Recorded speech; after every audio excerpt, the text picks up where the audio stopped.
पाचल पंचक्रोशी शिक्षण प्रसारक मंडळ या संस्थेच्या सरस्वती विद्या मंदिर आणि कनिष्ठ महाविद्यालयात शैक्षणिक संस्थेत गेली अनेक वर्ष संचालक मंडळाचा निवडणुकीवरून वाद सुरू होता। हा न्यायालयीन संघर्ष 27 जानेवारी 2025 ला संपुष्टात आल्याने संस्थेच्या सर्व संचालक मंडळासहित शिक्षक वर्ग आणि विद्यार्थ्यांनी आनंद व्यक्त केला। गेली अनेक वर्ष करत असलेल्या संघर्षात संस्थेच्या सर्व संचालक मंडळ आणि पदाधिकारी यांचा प्रशालेत सत्कार करून संस्थेच्या पुढील वाटचालीस शुभेच्छा दिल्या। सन्माननीय उच्च न्यायालय मुंबई येथे संपुष्टात आल्याने संस्थेचे अध्यक्ष राजेश सावंत, कार्याध्यक्ष अशोक गंगाराम शकरे, सरचिटणीस रामचंद्र वरेकर, चिटणीस किशोर नारकर, खजिनदार राजू लब्दे, संचालक अण्णा पाथरे, सिद्धार्थ जाधव सर, मुख्याध्यापक तानाजी देसाई सह सर्व शिक्षक वर्ग आणि इतर कर्मचारी वर्ग उपस्थित राहून शाळेच्या पुढील वाटचालीबद्दल त्यांनी माहिती दिली। यावेळी सहचिटणीस किशोर नारकर यांनी उच्च न्यायालयाचे विशेष आभार मानत आतापर्यंत केलेल्या संघर्षाची माहिती दिली। 11 साली निवडणूक झाली आणि त्या निवडणुकीमध्ये पूर्वी काढणाऱ्या संचालक मंडळाने निवडणूक कार्यक्रम लावला होता आणि घटनेतल्या तरतुदीप्रमाणे तो कार्यक्रम जाहीर झाला होता। त्याने ते गुप्त पद्धतीने मतदान घेण्यात आलं आणि मतदानाचा रिझल्ट ज्या वेळेला आपल्या विरोधात गेला हे समजल्यानंतर जी जनरल सभा लावली होती ती गुंडाळण्यात आली। या सभेला ते हजर राहिले नाही आणि त्यानंतर त्याने चेंज रिपोर्ट आम्ही दाखल केल्यानंतर चेंज रिपोर्टला हरकत घेतली आणि ती हरकत घेतल्यानंतर ते रत्नागिरीनंतर कोल्हापूरहून हायकोर्टातून मुंबईपर्यंत निकाल गेला आणि 2019 साली त्याचा निर्णय झाला। ती केस त्यांनी त्या पद्धतीत त्यावेळेला झाला होता की पुन्हा एकदा निवडणूक घेण्याचं हायकोर्टाने मान्य केलं। आणखीन हायकोर्टाच्या सूचनेनुसार चार्टर्ड कमिशनरने ती निवडणूक घ्यायचं ठरलं आणि 15 फेब्रुवारी 2020 साली पुन्हा एकदा निवडणूक घेण्यात आली।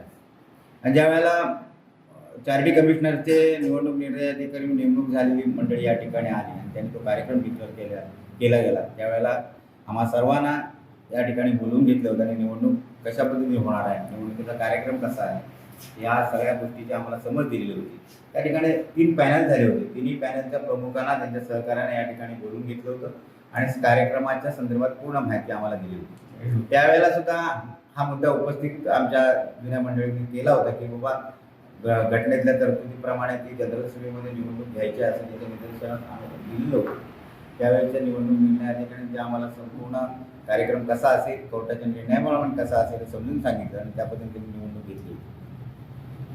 ही सुद्धा निवडणूक झाल्यानंतर निवडणुकीचा निकाल लागला, निर्णय झाला आणि पुन्हा एकदा त्याच पद्धतीने निवडून न आलेली जी संचालक मंडळी होती त्यांनी आमच्या विरुद्ध जे पॅनल होतं त्याच्यामधल्या काही लोकांनी आणि आमच्या विरोधात निवडून आलेल्या लोकांनी असे एकत्र मिळून त्यांनी पुन्हा एकदा हरकत घेतली आणि तो सुद्धा निर्णय गेली 5 वर्ष प्रलंबित होता आणि काल तो त्याचा निर्णय झालाय आणि तो सुद्धा निर्णय अशा पद्धतीने झालाय त्याने जी तक्रार दाखल केली होती त्याला ती तक्रार रद्दबातल ठरवली गेली, ती मागे न घेतल्यास त्यांच्यावर दंड आकारला जाईल असं त्यांना समज देण्यात आली। त्यानंतर त्याचा निर्णय झालाय आणि ते त्यांनी केस विड्रॉल केली।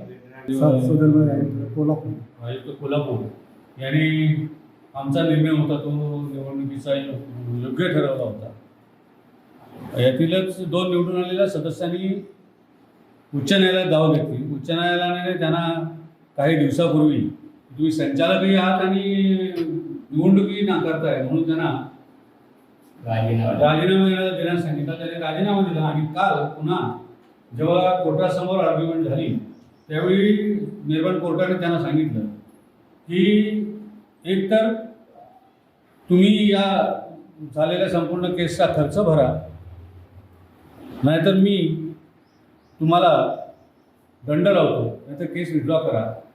त्याप्रमाणे त्यांनी ती केस विड्रॉ केली आणि आम्हाला जो कोल्हापूरून जो निर्णय दिलेला होता, जो निवडणूक जी झाली होती ती कायम निर्णय राहिला आणि आज हायकोर्टाची शिक्का त्याच्यावर मोर्तब झाला। याचा आम्हाला सगळ्यांना सन्मान।